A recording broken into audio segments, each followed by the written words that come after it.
ऐकलत का?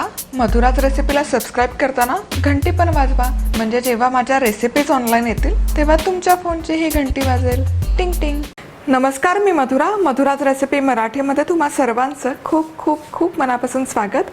आज आपण उंडी कशी बनवायची ते बघतोय. तर उंडी हा एक कोकणी पदार्थ आहे. थोडेसे व्हेरिएशन करून बनवणार आहोत. खूप झटपट होतो, पौष्टिक अशी ही रेसिपी आहे. तर सगळ्यात आधी इथे 1 कप मी इडली रवा घेतला. तुमच्याकडे घरी बनवलेला तांदळाचा रवा असेल तोही तुम्ही वापरू शकता. आता यामध्ये 1 कप रव्यासाठी साधारण 1.25 ते 1.5 कप पाणी घालायचं. मिक्स करायचं. हे मिक्स केल्यावर थोडंसं पाणी असं फ्लोट झालं पाहिजे.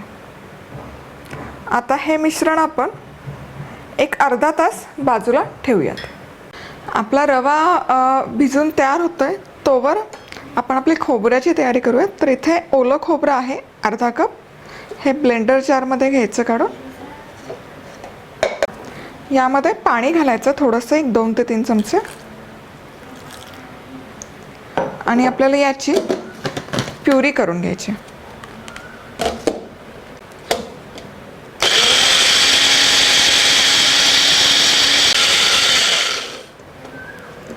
तर आपल्याला छान अशी प्युरी करून घ्यायची, एकदम थिन बारीक आणि साधारण अशी.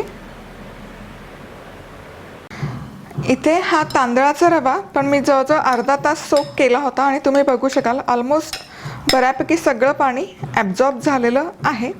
आता यामध्ये आपण हे नारळाचा चव तो मिक्सरमध्ये फिरवून घेतलाय तो घालतो आणि हे व्यवस्थित मिसळून घेऊयात. हे व्यवस्थित मिसळून होत आलं की यामध्ये मीठ पण घालूयात चवीपुरतं आणि पुन्हा एकदा मिक्स करून घेऊयात.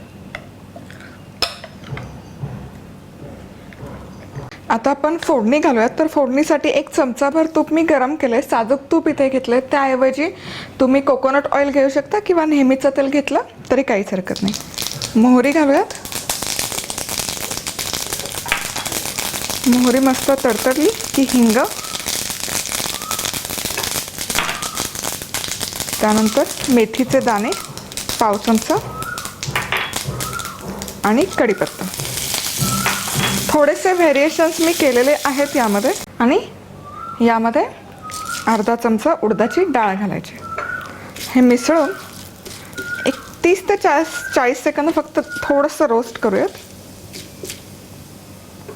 आणि आता यामध्ये हे जे मिश्रण आपण बनवलं आहे तांदूळ आणि खोबऱ्याचं हे घालायचं.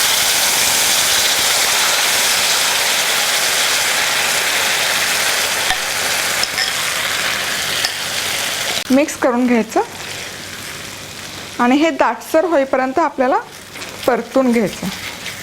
साधारण उपमा कसा होतो तशी कन्सिस्टन्सी आली पाहिजे.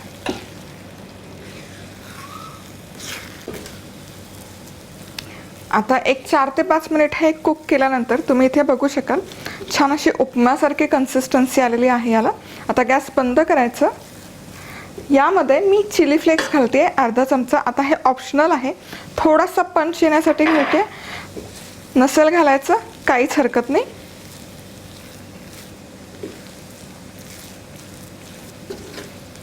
आता हे मिश्रण थंड झालेलं आहे. आता आपण याचे उंडी करणार आहोत.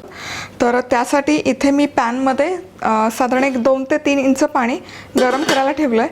आपल्याला हे स्टीम करायचं आहे.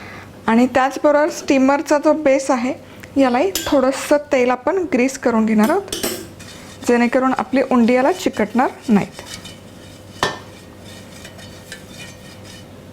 पाणी गरम होतं आहे तोवर आपण या मिश्रणापासून छोटे छोटे उंडे करून घेऊयात. तर हे मिश्रण घ्यायचं, असं छोटासा लाडू करून घ्यायचं याचं आणि मध्यभागी असं प्रेस करायचं. असं डोनटसारखा शेप द्यायचा त्याला.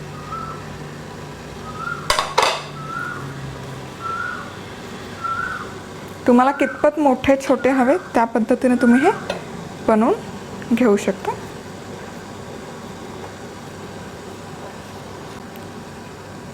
परफेक्ट. आता इथे हे उंडे बनवून तयार आहेत. आता हे जे स्टीमर आहे यामध्ये आपण बेसला हे सगळं व्यवस्थित ठेवून घेऊयात.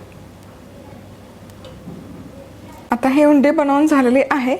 यावर झाकण ठेवूयात आणि हे भांडं या गरम पाण्यावर ठेवायचं आणि मीडियम हीटवर एक 8 ते 10 मिनिट आपण हे स्टीम करून घेऊयात. ते ही उंडी मी 10 मिनिट मीडियम हीटवर व्यवस्थित स्टीम केलेली आहे. आता अर्थातच चेक करूयात. वा, छान स्टीम झालेले आहेत.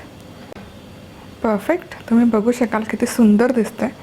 आता हे सर्व कसं करायचं, एकतर तुम्ही गुळाच्या पाकबरोबर हे सर्व करू शकता. 1 कप गुळ घेतला तर अर्धा कप पाणी घालायचं आणि त्याचा पाक करायचा. In that case chilli flakes नाही घातले तरी चालेल. नाहीतर मग आपला दुसरा ऑप्शन आहे सांबार आणि ओल्या नारळाची चटणी. मला थोडंसं स्पायसी खायला आवडतं म्हणून मग इथे मी सांबार आणि चटणी घेतली आहे.